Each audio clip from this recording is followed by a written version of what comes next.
Now, hear me out. This is a story about how Mephisto is actually the main villain instead of the Hood. However, Riri and the Hood are a lot more closer as friends than what they already are in the series originally. Doing this early on kind of puts Parker in a better written position for him to be more of a plotting, conniving type of evil villain rather than, like, you know, just plain old crime boss, because he could be manipulating Riri this way by becoming her friend, getting her to lower her guard and actually trust him as a person first, as a friend, as a genuine friend.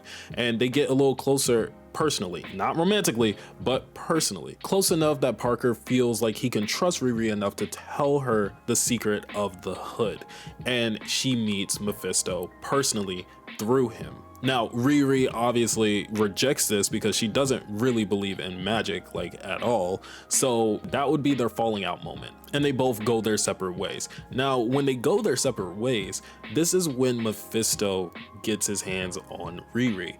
And just like Riri rejected the magic that Parker was using, when Mephisto comes to her, she does the same thing. She initially rejects it at first and says no, she wants no part of it, until Mephisto tempts her with the thought of bringing Natalie back. And she lets her temptation get the best of her, and she actually makes the deal, as she does at the end of the series anyways.